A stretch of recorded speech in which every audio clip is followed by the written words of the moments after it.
We're going to do see you guys momentarily. We're live. Good morning. Today we've got the lovely Kelsey all the way from Cape Town, South Africa. Yay.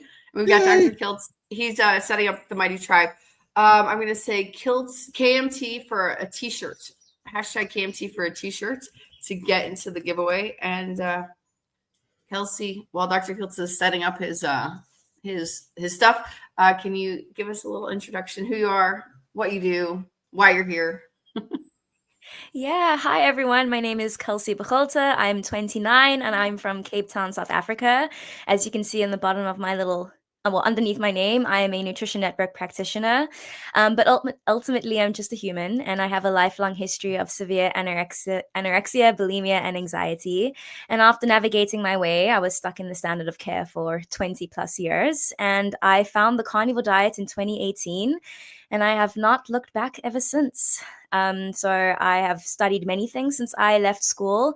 But after I graduated in 2022 from studying musical theater, I needed to understand why I basically became alive for the first time in my life after so many years of struggles. And I became a certified nutrition network practitioner. And here I am. I have a podcast. I have a TEDx talk. And just, similar to Dr. Kiltz, trying to spread the word and help people. You have a TEDx talk? Wow. I haven't seen it. Oh my God, I gotta see it. That's awesome. Yeah. Have you I seen gotta see it. I had no idea. Have you seen Kiltz's TEDx talk? No, not yet. Do you have one? Not yet, right? Both of us. Yes. Woo! We gotta You don't have one. We're gonna watch The it. human Ferrari. Absolutely. All right, I've got Instagram, and I did put Kilt's Mighty Tribe up. So it's there. We're here. Awesome. That's great. Rock stars. And so keep going. Like, ultimately, what have you sort of stumbled upon that makes you go like, WTF? So much. I didn't have an awareness that the body has an innate ability to heal itself when put in the right environment to do so. I thought that I had an antidepressant deficiency or some broken part in my brain. I even had MRIs taken of my brain to see if there was something wrong with my brain structurally. And I didn't realize that I can heal if I give my body the right inputs. And that implies obviously nutrition, which is the lowest hanging fruit, but of course, all lifestyle interventions. What else? There's so many crazy revelations. I mean, I didn't know that food affected your mood. That's a big one. Food protected your mood. I love it. Yeah. And it also could kick it out of alignment. 100%. Right? 100%. And then being stuck in like the mental health space, I have a love-hate relationship with that term because ultimately mental health is physical health. It's one and the same. But there's a lot of mysticism attached towards mental health. And, the whole conventional paradigm is very much viewing mental health through the lens of a character flaw. And again, going back to the fact that mental health is ultimately just brain health, i.e. physical health, I've come to learn and be very much outspoken in trying to demystify mental health. And that, of course, there is situational trauma that does evoke situational anxiety and depression. But in someone like me, where, I was born into anxiety and just crippling fear and almost unexplained mental health issues. I didn't have this quote unquote big T trauma that triggered the onset of severe anorexia. I've kind of only ever known anxiety. And, a la Dr. Chris Palmer and like Georgia Ede, we're essentially only as healthy as our mitochondria. And I have ultimately zoomed out and just seen that for me, my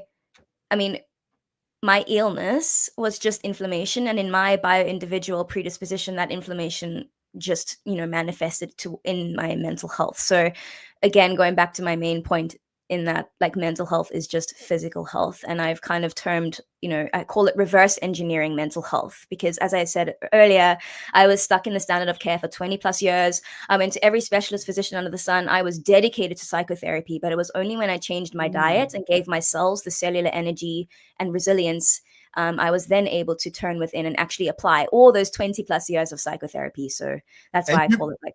And you became the psychotherapist therapist. Well, I'm not like registered, but maybe.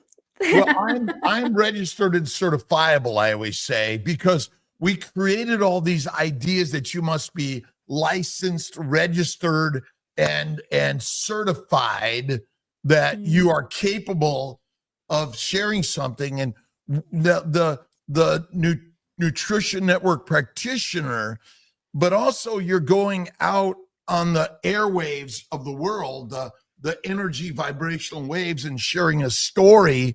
Have you been certified to be able to go on the airwaves and tell your story?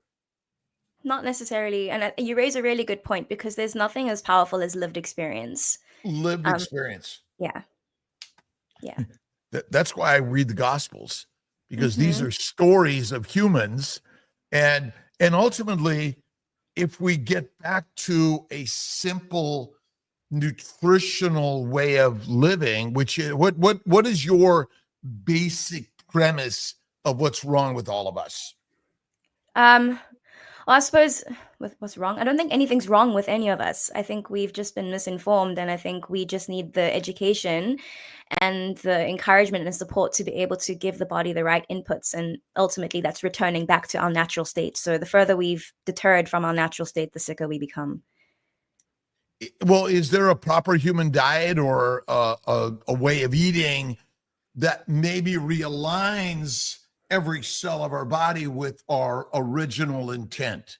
Yes, there is, and I call it a species appropriate diet, so the true sad diet. But of course, that also lies on a spectrum. So while I am carnivore and I definitely have a bias towards myself, I am not necessarily dogmatic, and I think people have different tolerances depending on their location in the world and their metabolic health. But yeah, I mean, I'm just in the camp of real whole foods.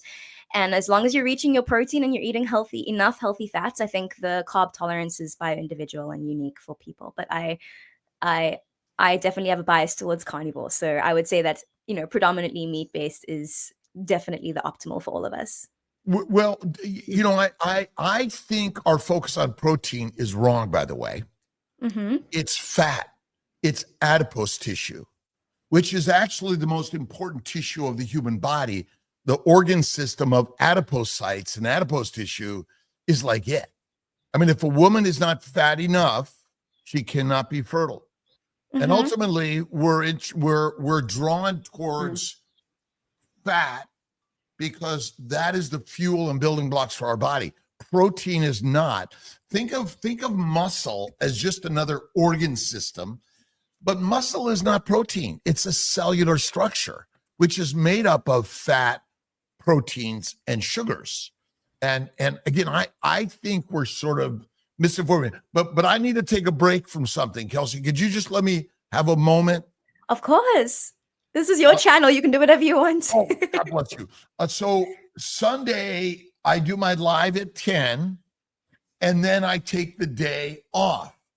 And I apologize to the KMT group, to George and Stephanie for missing my scheduled 1:00 yesterday, Sunday. Completely my fault, because even George in my 10:00 yesterday was saying something about see you Sunday at 1 in Sunday school, and it went like zoom past Kelsey.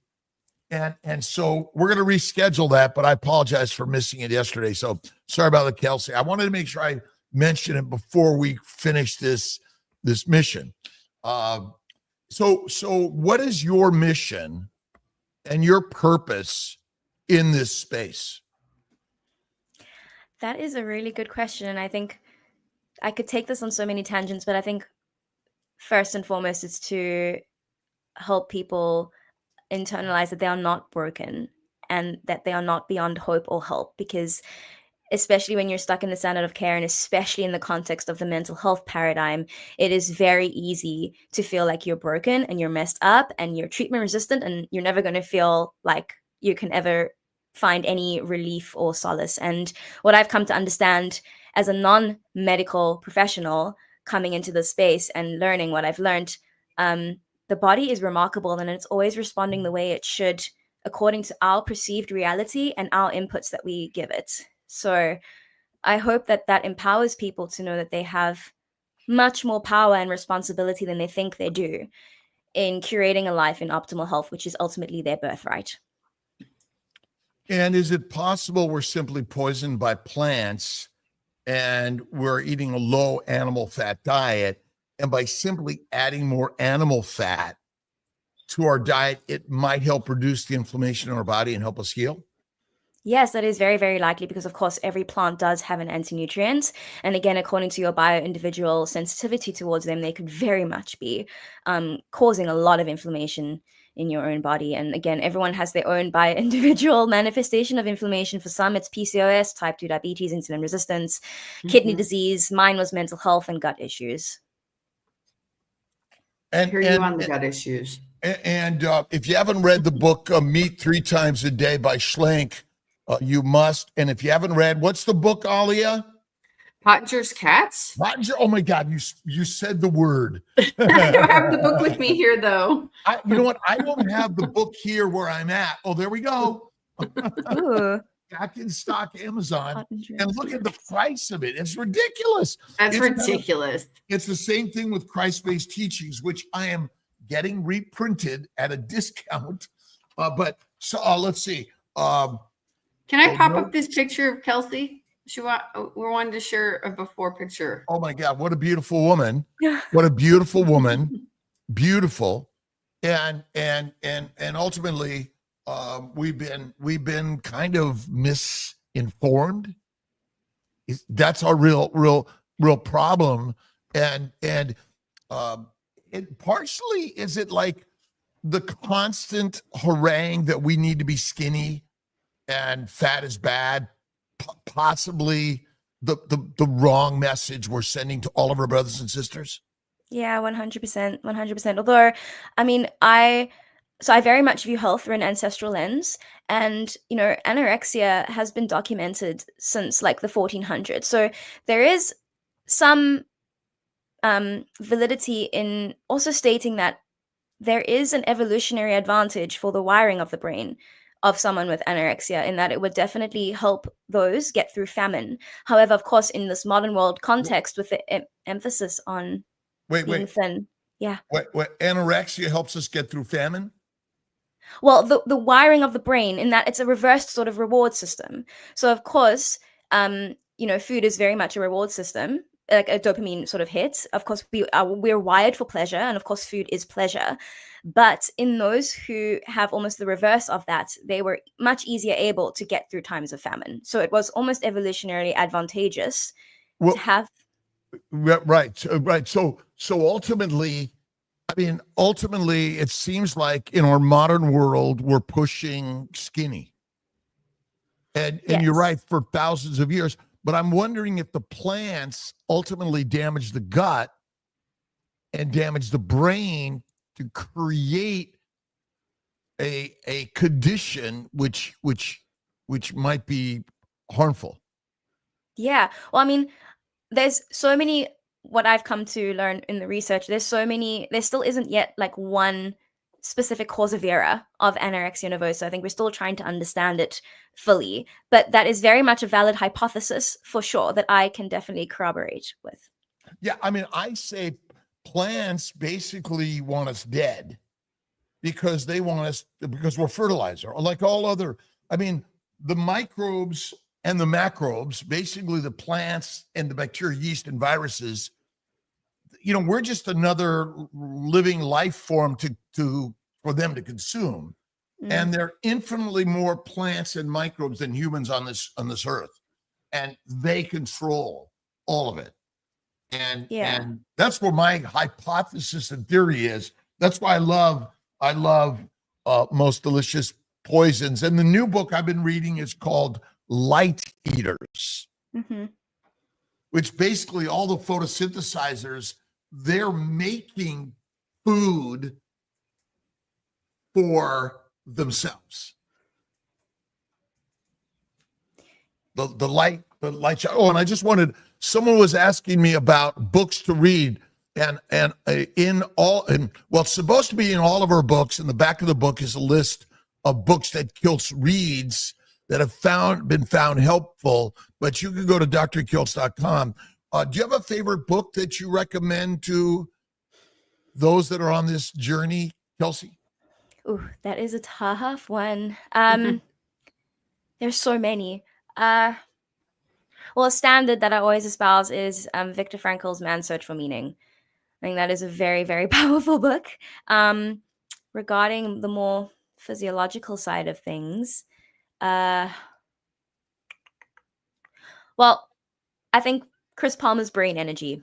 I think it's pretty solid, specifically in the mental health space, just to kind of demystify mental health. Now I have a theory, because here's where the nanomotors of the cell come in, right? The nanomotors and the post-translational modification of a protein is being damaged by a plant protein low-fat diet. And I always mention protein poisoning. There's no such thing as fat poisoning. Did you know that? Yeah. I did not know that. Unless it's a highly oxidized one. Even still, it won't necessarily. I don't know that. I mean, plant oils, number one, are not even natural. They're all industrial. Yeah. You cannot naturally find a seed plant oil unless it's in a jar, a box, or a bucket, right? And so ultimately, except cows will die if they're fed fat. Again, every species has its appropriate diet. Right on. And the interesting thing that I've been learning, could it be the simple low-fat diet we're eating is our number one cause of illness? Well, I don't think it helps. I don't think it helps at all. Well, if you ever notice butter never molds? Yeah, I do. Why does it not mold? Because it suppresses the microbes in the gut. And it's anti-inflammatory, and it's antimicrobial. But we're not eating. I mean, the one thing that I'm sure you're teaching is we call it good fat. I don't even like the term good fat. We eat animal fat and plant seed oils. And plant seed oils, I mean, okay, we'll go for olive oil and avocado oil, but ultimately, aren't those plant oils?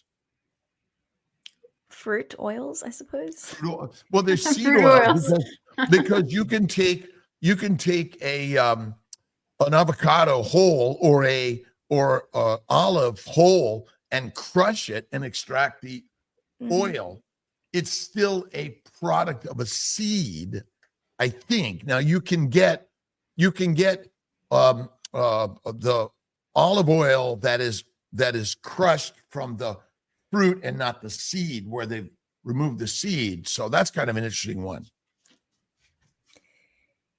But I'm curious. I have a question for Kelsey when you're done.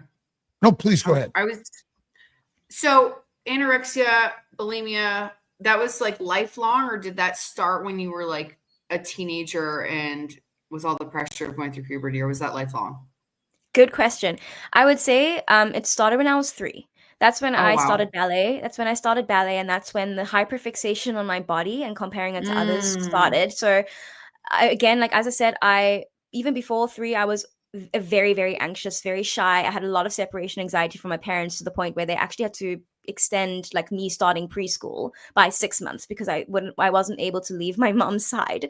So I was kind of the perfect breeding ground for something like, a few years later, anorexia and bulimia to start. So it was relatively contained through school because there was like a set structure in place. I mean, I still struggled. I still often went to psychotherapy twice a week.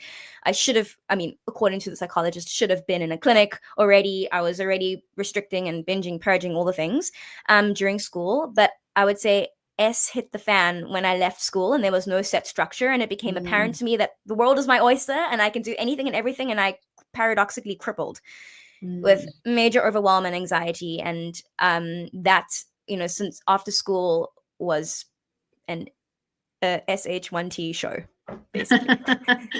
I love how you swear. And then one day you were like, I'm going to eat meat, and everything was perfect. How did that happen after being...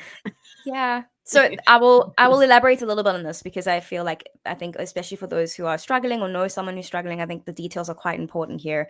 But I was somewhat familiar with Prof. Tim Noakes's Banting diet in South Africa due to my dad, who is an optometrist, and he had a lot of type 2 diabetic patients. So he was very much on the pulse with the Banting diet, low carb, because that was obviously very effective for type 2 diabetics. So it always somewhat made sense to me. And just naturally, as a young girl, I always loved meat. Being in South Africa, we have really, really good fatty meat here. So naturally, I always loved meat, and I always loved the bones and the grizzly bits and all. My plate was the graveyard plate. Everyone knew that. But long story short, it always intuitively made sense to me, and I think that's maybe my primal instincts showing up, but it very much made intuitive sense to me. However, fast forward amidst my anorexia, of course, my biggest fear was fat. So my diet was very much just lean protein and like some of the green list low starch veg. But even that, like even having a green list was like, again, paradox of choice. I had major decision fatigue. It was too overwhelming for me to choose, okay, which low carb starch am I going to have today? But all I knew is that I didn't allow myself any fat. And so I was basically living off of lean protein, rabbit starvation, essentially.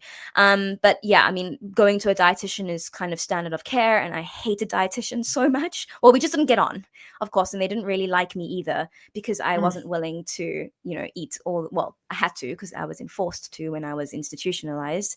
But I definitely didn't want to be eating all the processed junk food because I already knew just from, Banting diet alone that blood sugar dysregulation very much evoked mood dysregulation too. So I knew that, and I could feel that it wasn't helping me. Anyway, long story short, I needed to find a dietitian, but I refused to go to the dietitians that I knew because they were just the conventional ones. And a friend of mine, she actually had fibromyalgia, and she was following a low carb diet, and she told me that she went to a specific nutritionist and I should go to her. And so that was a green flag, the fact that at least this nutritionist knew of low carb. So again, long story short, I went to her and we had like a 3-hour first session. She was amazing. We didn't even speak about food, but right at the end of the session, she's like, okay, for the next 10 days, you're only going to eat red meat, eggs. And at that time, she actually did say olive oil because according to her, I obviously know a little bit more now, but I still don't think it was inherently bad. She's like, have olive oil because it's a little bit more gentle on your tummy where you're at. I mean, at that time, I think I was 30 something kilograms, which is not very much. But anyway, it just, when she said that, something, again, I don't know if it's my primal instincts, it just made sense. And I'm like, it was almost like the permission I needed to just go home. I went home, I ate my first carnival meal, which was boiled eggs, and my brain switched on, and I've never looked back ever since. So that was 2018. Oh, wow. Yeah. Wow, that's amazing. And what inspires you to show up and share with brothers and sisters around the world? Well, I know what my life felt like before. And, anorexia specifically has the highest mortality rate of any psychiatric disorder. Sorry, I'm getting emotional. And I've met a lot of people who have either lost their life or are still struggling. And I find it criminal not to share that something so simple, God bless you, can bring back someone to life and even more. So that's why I do this. Sorry. No, this is important. And again, it's sharing our experiences and our stories. And I got my Healing Humanity hat on today because I couldn't find my KMT hat. I don't know where I left it, but it ultimately is the stories we share around the globe. And now with social media, we're able to share it to everyone and anyone. And anorexia is a deadly condition secondary to a plant protein, low fat diet, essentially. And thinking that being skinny is advantageous, which is what we in marketing share, which is as you said, criminal. And being there and Kelsey's energy and her passion and compassion really shows through. And I think that's what, my hopes that this space for all of us and everyone should be sharing their story if they've healed in either keto or carnivore ways. And keto, paleo, carnivore are high fat diets. High fat is really the key, and fat comes from animals. But if you're in the vegan world, olive oil, coconut oil, and avocado oils will at least be of some value because it suppresses the microbes And the microbes in the gut, the good bacteria, they want to take us down and make us fertilizer. That's the part that I've learned more than anything. Are there some cues up there you want to throw? There are some cues. Please, that's real important. Love the questions. We got Fairbanks, Alaska in the house today on Instagram. And we've got K Carnivore, Tanya Bailey, Mary Freed, Diane Addy, Priscilla Herring, Adriana Garzon on KMT this morning. So real important. Let's see, where I'm from, they consider me a madcap for following the keto carnivore protocol. It's so sad. I want to help my mom, but she thinks I'm crazy. But I think we need to be inspired every day, even when it's hard to put it out there, because it is hard. But go ahead, Alia. All right. Well, first, George Goodenough says, Dr. Kills, thank you on behalf of the Sunday school team. We were able to make a good episode about you. Thanks to Deanna, Thomas, and Amy for helping out. We told our stories as how we know you. Aw. It's our stories, and the documented stories are so important. And let's see, I'm in Sarasota, Florida. Where are you, Alia? I'm right now in Pereira, Colombia. And where? In Colombia. I'm in Colombia. and Kelsey? Cape Town, South Africa. And then we got Fairbanks, Alaska. Good morning to everyone. Good afternoon, good evening around the world. And whatever language you're listening to, I think there's ways that you can translate all of this through YouTube into whatever language. But we're brothers and sisters leaning to different ways of experience health and wellness. That's right. Mary Freed has a question, but I don't know what DMSO is. Do you have Dimethyl. Okay. What is it, and could it be used for detox?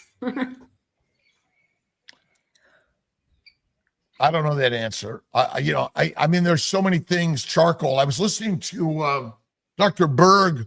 He was at Costco. Oh, and then the next one was about all of the natural treatments that were written in the compendium of health and wellness before the 1930s, like in the early 20s, which cod liver oil, charcoal, and so many natural substances, colloidal silver and niacin and vitamin D and things. And so DMSO probably falls into that line somewhere. I would say go to Google and look at it. But ultimately, Kelsey, what do you think is the simplicity of what you're sharing? And maybe you could kind of give your sort of simple formula. Yeah. Well, I think going just back to detox in general, like the body knows and should be able to do what it's made to do. So when you've got all the foundations and the basics right, i.e. nutrition, sleep, movement, community, purpose, passion, etc., all the tenets of health, those are kind of like majoring in the majors, and by default the body should be able to do what it's meant to do regarding detoxing. That being said, can Dr. Kiltz, what is DMSO specifically? Dimethyl sulfoxide. Oh, okay. Yeah, it's a dimethyl sulfoxide. I mean, is it something natural you're picking out from your grocer? No. But I wouldn't say that regarding detox. Again, I don't think anyone has a DMSO deficiency. I think the basics would be like, really movement. In fact, I know Aaron Huberman just released a really great podcast explaining the lymphatic system, and again, like movement is such a great one. Like even just like jiggling up and down and rebound is also really, really great. Sweating, so sauna, all really good natural ancestral things without necessarily needing to, take yet another supplement, which again always has a domino effect with everything else. What's the best supplement in the world? According to Ben Azadi, vitamin G, gratitude. Literally what I'm wearing. Oh, God. Well, God is us, and God is within all of us, and God is love. And the more we emulate that word of I'm grateful for you, Kelsey and Alia, and everyone for stopping by. And because I'm lonely. I was telling George, I sent him a message because we're family and we're all global family. And that's where the sharing of the stories and love and kindness is critical. And Ben Azadi is the master of sharing positivity. We have like about 200 people watching. I want to make sure everyone gets into the giveaway. So please put hashtag KMT into the chat to get into the giveaway. Yeah, Let's real go. important because and for those, if Kilts comes up, then I'm going to give something to the Instagram team or the Kilts Mighty Tribe team. There you go. Thank you, Frank. You're like 18 these days. I'm turning 16 soon. I love that. Chris Brandlin says at Dr. Kiltz, at Alia and Kelsey, see you folks in Vegas. Dr. Kiltz, you're speaking in Vegas at the end of March. That's what they say. and Kelsey was so nice to give me the contact to have you speak in South Africa at the World Nutrition Summit next year. We're confirming that this week. Nice. Nutrition we'll do a big meetup around the world, and eating meat, fatty meat. That's it. Got to eat the fatty meat. I can't wait for you to try South African meat. Oh yeah, I'm excited. Again, it is meat is the master meal for the Messiah, and the Messiah is within all of us. Mm-hmm. Yeah, the cradle of humankind. It's not too far. Yeah. Yep. And then we migrated around the globe like all the bacteria, yeast, viruses, and plants, and all the other organisms. We're just migrators. So Jerry asks a quick question. Did anorexia affect your dental health in any negative way? It's a really good question. For me, no. I clearly won the dental lottery. I thank my mom for that. But all what I've come to understand regarding any dental or oral health is a vitamin A, D, E, K deficiency. Again, going back to the importance of fat for those fat-soluble vitamins. So if anyone is struggling, I would encourage you to just check your vitamin A, D, E, K intake, etc. But I fortunately did not have any dental health issues. I did have gut issues though, so I didn't win the lottery in that regard.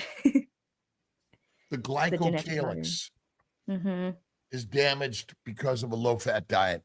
That's why protein is not the focus, it's fat. And fat is critical. And if we simply and fat comes from an animal, and plants, seed oils, maybe even avocado and olive oil may not be the best for us. And going back to where was I going with this? Natural fat is only from animals, because you can get oils from plants, but the amount of plants you require to extract it. And since, if you think about it, everyone's concerned about olive oil being tainted or avocado oil being tainted with, but if you simply eat animal fat, how is it tainted? Mm-hmm. Not. What you go with no carb Barb, Kelsey, so great meeting you and your team at Hack Your Health. What would you say to someone who has an eating disorder and thinks they have tried everything to heal? I will play devil's advocate and ask, have you tried everything? And what I mean by that is, have you actually tried listening to your intuition and your inner voice? Because I believe that we know what we're meant to do. We know what our genuine desire is. And I'm going to use the most simplistic example and say, well, I will use an example that is very simple in that, like, let's say you are hungry, but you feel that you need to restrict, or you're too scared to go and honor that genuine physiological hunger. In the moment, healing comes from honoring that intuition and that desire to go and eat. So without overcomplicating this, I will ask, have you tried listening to your intuition and listening to your body? And, it can be, especially if someone has lived with an eating disorder for a very long time, it can be quite difficult to pass out which voice internally is the eating disorder voice and which voice is your genuine, authentic voice, because they are technically two different people. And I think building that awareness within yourself, knowing, okay, is this the eating disorder talking or is this me talking? A great way to know the difference is the eating disorder voice is quite loud and demanding and always says, you should be doing this, you need to be doing that, don't do this. Whereas your genuine intuitive voice is very soft and gentle and calm and grounded. And just being able to cultivate the self-awareness within every moment of the day, which voice is talking. And I know it sounds almost psychotic speaking like this, but it technically is. It kind of, the eating disorder kind of develops its own personality, if you may will. And a way that you can also pass that out is giving your eating disorder a name. So in the beginning of my recovery, I called it the Black Wolf. To add some humor, you can maybe call it the monkey mind. But just know which voice is talking. And true recovery comes from being able to nourish and listen to your voice, not the eating disorders. I am healthy and well. I am the white wolf. And I am the lioness and the lion, because ultimately we're listening to a message created within our own minds that actually messes us up. And so I always say you start with thinking. I am healthy and well. I am the lioness and the lion, and I live like that lioness and lion. And that's where the mindset comes. And my friend Max said to me, I follow the white wolf, not the dark black wolf. Right. That was a good one. Eat the fat, be the fittest. And raw fat, butter is like best. And raw is like radical amazing. And ultimately, again, it's that the monkey mind, we've all been masterfully marketed to misery. And I was talking to Mitch yesterday, good. old guy carnivore called Kilt. So we just had a nice long conversation, and ultimately we have to, and that's why I throw out, we create these books and ideas for us to sort of reformat the mind. I am healthy and well. I'm a lioness and a lion. And that seems to be the message you're sharing in the white wolf is the way. I love that. Donna, asks, what are the best fats to gain weight? My doctor told me to eat more fat. Do you want to answer? Well, go ahead. What's your thoughts? And we'll throw in all of our thoughts, and everyone can answer these. Yeah. Well, I don't think it really matters. I think, to gain weight, essentially you do need to be taking in a lot more energy than you burn. However, that's not that simple. I say that, and it's not that simple, because some people, depending on where they're at and what their metabolism is doing, they can lose weight by increasing their fat intake. So it's not so simple. We still don't fully understand mammalian metabolism, but if you do tolerate dairy, then that could be quite an easy way. It's quite an anabolic. I mean, if you think of animals, newborns, mammals, they use dairy to gain weight and grow quite rapidly. It is quite an anabolic stimulus. So too are eggs, actually, quite anabolic. Bacon, eggs, butter, beef, salt. Eat the fatty meat. Butter. My daughter, she transferred so many calories to Julio through milk. Mammal's milk is exactly doing what it's supposed to do, build fat. And obesity is never the cause of disease. It's the food you ate, which is likely the cause of the damage to the glycocalyx, which is the gut. And then you diminish your absorption, but the microbes basically are killing us. And that's it. But bacon, eggs, butter, beef, and salt, the baby's diet. And because I'm here to help people have babies. There's nothing more important than making babies. That's it. No other organism waits for enough money, the right house, the right man or woman, and somehow to be, to have everything you need. They just make babies. It's true. I wanted to read these 2 comments from Marie. Maybe you can give some direction. She says, I've had an eating disorder for 6 years. I have bulimia. I also have depression, anxiety, and PTSD plus BPD, which I don't know what that is, due to all the trauma I've been through. Bipolar disease. Oh, thank you. Disorder, yeah. Okay. Yeah. What would you like to say? Yeah, well, I firstly want to validate everything that you have gone through and are going through. And I, again, want to remind you that you are not beyond hope or help, and it's never too late to start prioritizing your health and your life. And I, in the beginning, for most of my life, the word healthy was a very triggering word for me. And because that meant for the anorexic brain one thing and one thing only, and that was gaining weight and becoming, quote unquote, in the anorexic mind, very fat. But exposing myself to doctors like Dr. Kiltz and all the amazing people and doctors out there having these amazing discussions all about bringing you back to your optimal health was such a beautiful support indirectly, in that eventually over time, by default, being a fly on the wall to all of these conversations with doctors and researchers and professionals, all speaking in the name of health and wellness, health no longer felt like a triggering word, and it actually felt like something that I aspired towards. And of course, true healing can only ever come from you wanting it. No one else can do it for you. You have to want it. And that goes with anything in your life, because you can do whatever you set your mind to. And I think the minute that you realize that you are just as worthy as me, as Dr. Kiltz, as Aaliyah, as Kim Kardashian, any other human in this world, of living a life in your true optimal health and well-being, the minute you realize that and internalize that, I think you'll bloom. And I'm not saying that you haven't necessarily felt that before, but I think by surrounding yourself and exposing yourself to these good exposures, like these conversations that you're listening to now, and Dr. Kiltz's podcast and all the other, amazing things out there, my podcast, if it happens to be a good resource for you, you kind of have to trick the monkey mind by exposing yourself to these good exposures.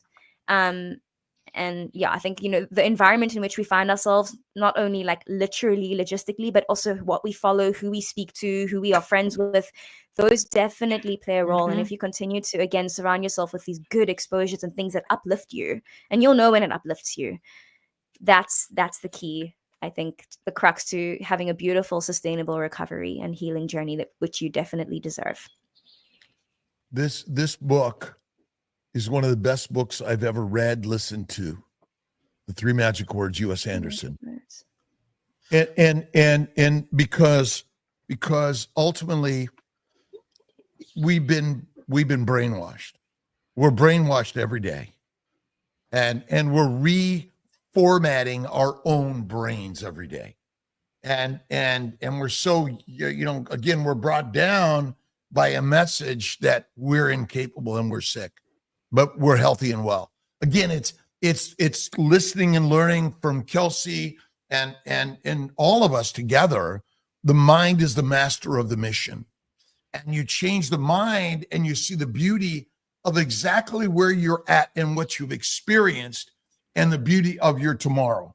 And that's where faith in God, to me. And again, I have found the philosophy of JC like the most amazing, but it utilizes all human philosophy since the dawn of time.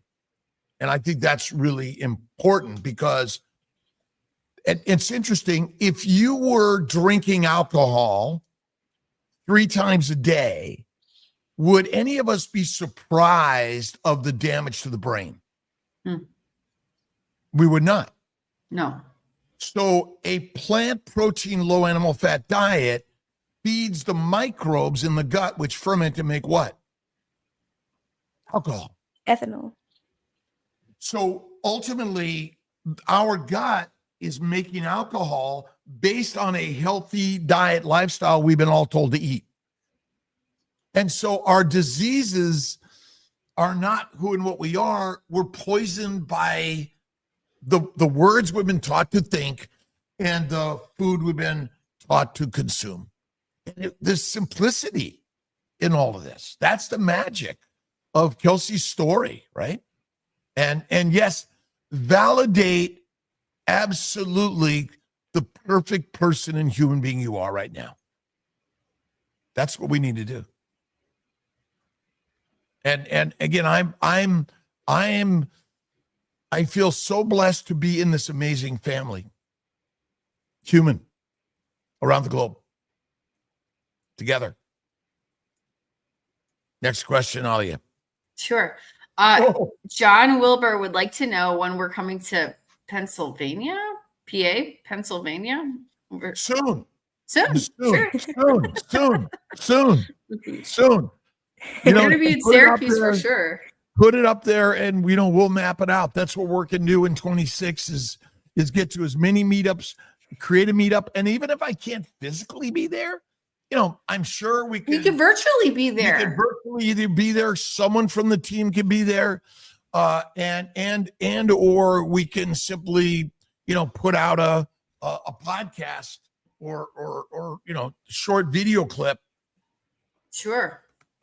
Exactly. And then Evangelist Charles would like to know if you can join from India. Yes, you have to email me. Let's Ali@drkiltz.com. Is that right? That's right. Alia@drkiltz.com, all spelled out, and you are welcome to join us.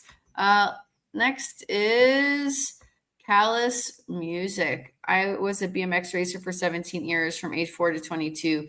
Used to train 6 days a week. Today, I'm not the same, a little overweight. I can't just work out right away. What's the best solution other than eating less? Oh, to lose weight. What's the best solution other than eating less? Oh, eating the right foods. So meat and fats, I mean, those are both, protein is essentially nature's GLP-1. Can regulate your satiety. I mean, I would be interested to know what your current diet is, actually. If you can share that with us, that would be great. It really is what you're saying is the simplicity of this story, and it really is eat nature's food. That, I mean, ultimately, you think about the work that it takes for us humans to grow the plants. That's not nature. Our hunting for the meat and the eggs are really the way, and that's why I always go back to simplicity. And there's no animal that tries to be fat or skinny. Actually, they become hyperphagic and they try to get fat for the winter, the migration, the hibernation, the gestation, and ultimately our GLP-1s that we're pushing everyone to nature's GLP-1 to be skinny is wrong too. Because it makes no sense. No animal asked for someone else to tell them what to eat, give them a menu or even a book on recipes. Doesn't exist. Nature. And what other animal cooks their food? Yeah. I don't know who said it, but I forgot. I really wish I could credit this person, but whoever you are, I credit you. But I remember hearing that humans are smart enough to make their own food, but stupid enough to eat it. Yes. And ultimately, we must, you must breathe air, drink water, and eat food, and have faith in God. And ultimately, you're right. Or it really is simple. So again, whatever size you are is the perfection of the work right now. But ultimately, historically, is our genes to get fat actually the best genes ever created in the universe? 100%. Because if you and I had to survive a month, 2 or 3 without food, the get fat gene is the most critical gene created in the universe. Yeah. And eat fatty meat. Eat fatty meat. See, I don't like to say protein because technically no animal knows what protein is. It's a scientific term. But we know what animal animals are and animal fat is, and we know what plants are. Sorry, I just thought of one thing to just comment on the previous question. I forgot the age of that person, and I'm assuming I forgot. I think did she say? Well, It was a female, right? It was a female, right? The If I read BMX biker, I don't know. Yeah. Don't know. No. Don't know, but Oh, okay. Yeah, I was just gonna say 4 to 22 BMX biking. Yeah. Don't know age currently. Okay, never mind. I was going to mention something about menopause and that age because, of course, when estrogen is insulin sensitive, and of course, when we have a drop of estrogen, we do see an increase in 43 male. Never mind. Sorry, it does not apply to you, but for females listening, menopause. and is menopause natural to humanity? Yeah. It's natural. Anyone with functioning ovaries will go through the menopause transition. If they live long enough. Yeah. And ultimately, many men and women have hot flashes, mood swings, sleep disturbances, osteoporosis, and yet they don't have a depletion of estrogen or testosterone. And so ultimately, the plants are simply poisonous to humanity. And that may be the simple thing, because no one, I mean, the anaphylactic reaction to ribeye steak is very rare. Yeah. But plant poisoning and plant allergies are very common. Yeah, they are. And I think you also have to consider all the environmental toxins that we're swimming in right now too, which also, Huge. Huge. But the biggest culprit are still nature's plants and the microbes that are killing humanity, because we recommend a lot of fruits and fiber and vegetables, don't we? Yeah, we do. We don't, but people do. Right. We as humans do. Yeah. Right. Yeah. That's the story that we've all been crazy about. Humans are actually one of the very few animal species that women survive after menopause. All other animal species, the females die once they reach menopause. Yeah. I had no They idea. have much longer reproductive lifespans. Also. And the other, and ultimately is menopause really our biggest problem, is because we have not seen millions of people that were carnivore for like generation after generation after generation.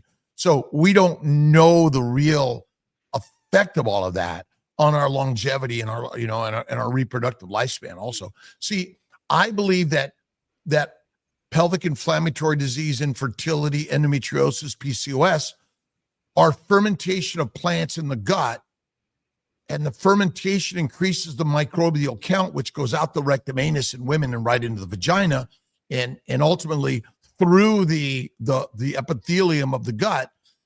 And plus, it makes alcohol, which is highly toxic to the liver, the kidneys, the brain, the ovaries, the testicles, and all of it. So, yeah.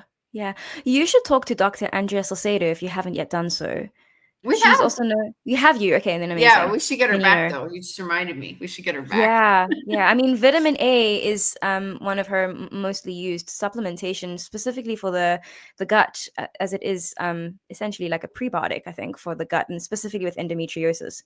Well, so she uses cod liver oil. Well. So if you put bacteria and yeast in cod liver oil, what will happen to them? I don't actually know. They will die. Ah. Because that's why the fat is so critical. It keeps the microbes in a low level of growth, because you don't want a high level of microbial growth.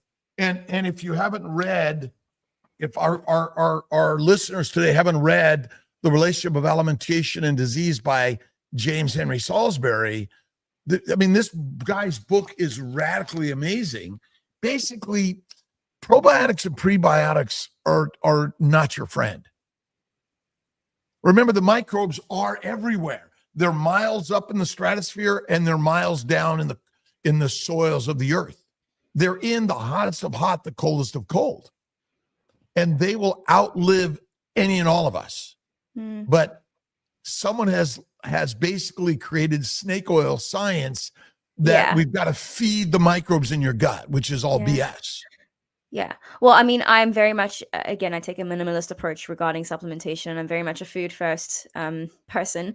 But vitamin A, obviously, like specifically from cod liver oil, is essentially like a real whole food. And it's got the prebiotic / probiotic touted in the science properties for the gut, supposedly. Well, but if we didn't even use the words prebiotics and probiotics, because again, they're words that are in vogue, right? Yeah. Yeah. And again, what microbe would you like in your bloodstream? None. What about your brain? None. And so the problem with the diet we are generally eating is colitis, Crohn's, IBS, esophagitis, tonsillitis, inner ear diseases, which are all secondary to what? The microbes flourishing on a low-fat, protein, plant-based diet. That's the simplicity of the story. That's why this idea of proteins are real important. They break down to sugars and they're all fermentable. But a high-fat diet, and again, adipocytes, and without it, we're dead. And that's why you're right. Anorexia is one of the most lethal conditions of a human being. Because what do we need for true survival? Fat. We need visceral fat, we need subcutaneous fat, we need perinephric fat, we need fat for survival. Our butts and boobs are fat sinks for survival, and without it, we can't reproduce.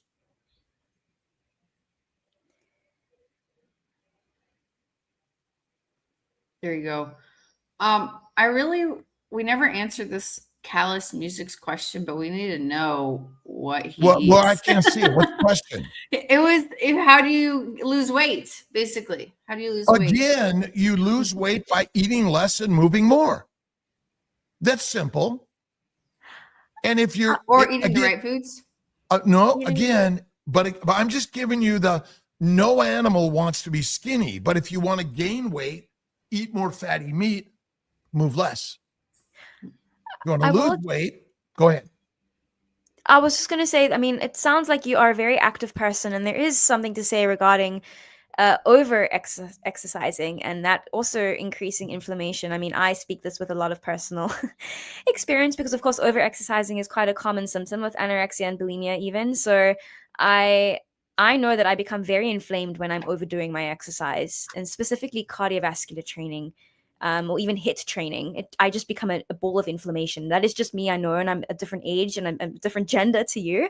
But it does seem that you are a very active person, and that stress and high cortisol state, it can be very difficult to lose weight. So that could be something. Well, if you don't eat, I didn't eat. I talked to, oh my God, I can't remember his name. He did 42 days of fasting, lost 62 pounds, didn't eat at all. Yeah. And I have his name. The human body is like every other organism. It's no different. But our ability to say, oh, I don't eat anything. How good is that? I keep on gaining weight, but I eat nothing. Right? And so our ability to see and understand the caloric value of what we eat is very difficult because, as you said, our gut issues may define our absorption or not, but ultimately, overexercise is the 5th leading cause of disease. Overexercise. No other animal intentionally exercises to get skinny because that has no value in survival. Yeah. You don't really see animals exercising. No, they do not, because for them to say, you know what? Let me get skinny quickly, for what value? None. Yeah. There is no value into taking a GLP-1 or to trying to lose weight.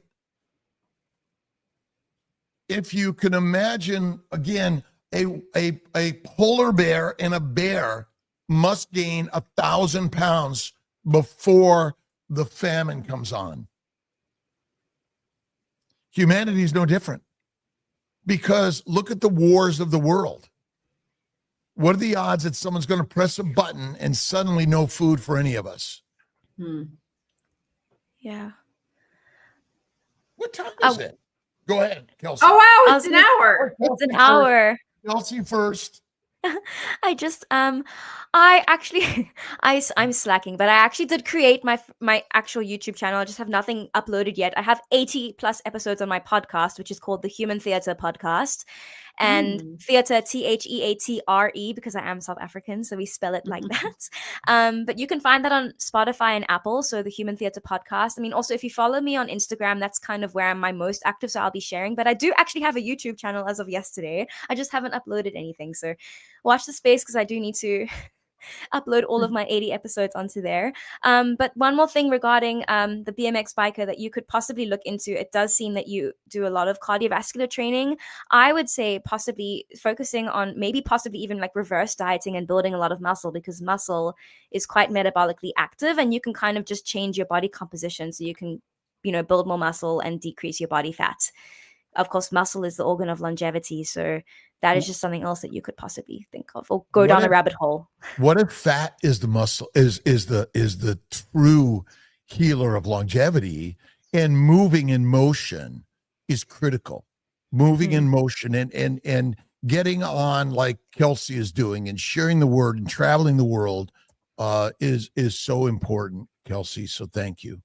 Thank you so much for having me. It was an honor to meet you in person.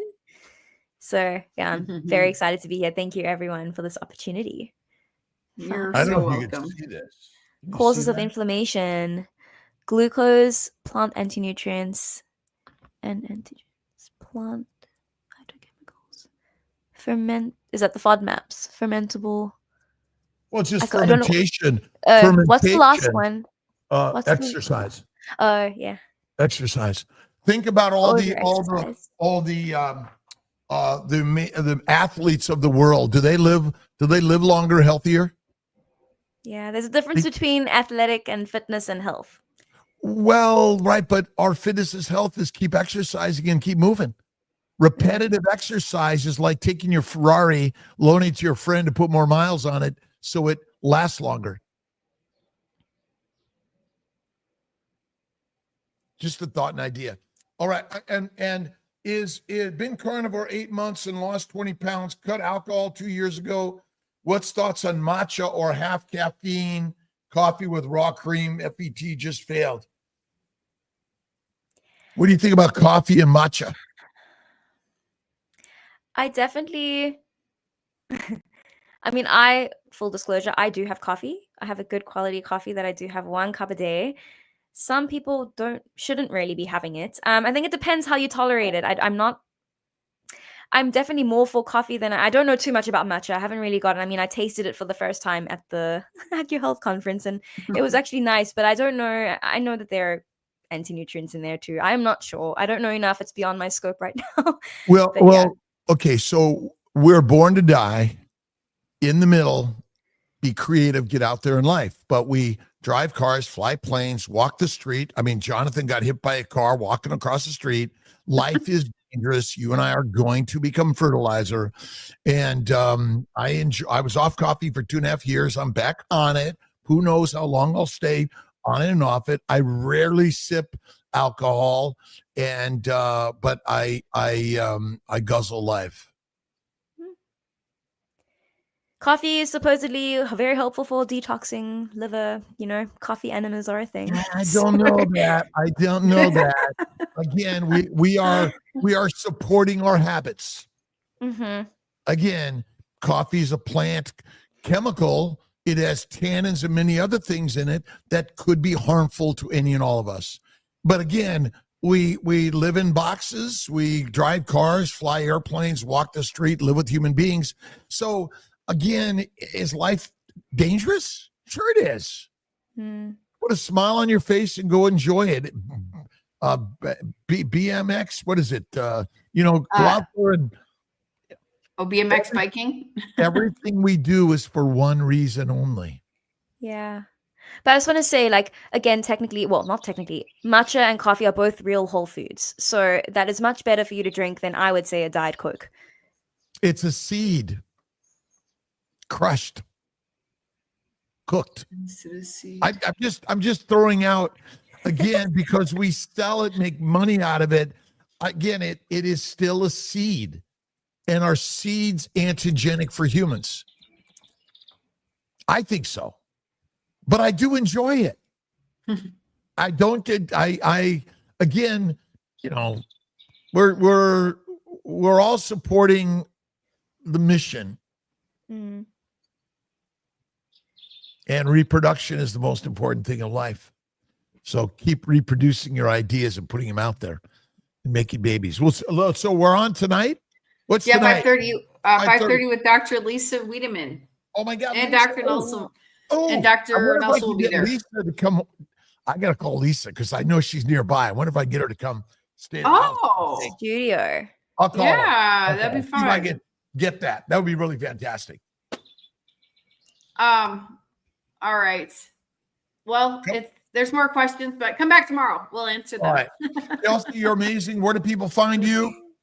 Yeah, so it's my name and surname on Instagram, and then from there you will find me on all the other things that I'm slowly growing as well. But yeah, find me on Instagram. It's my name and surname, and I'll see you there. Thank you, everyone. All right, everyone. Thank you. Bye, everyone. Thanks, everyone. Bye. 5:30 for the Kilts Mighty Tribe call.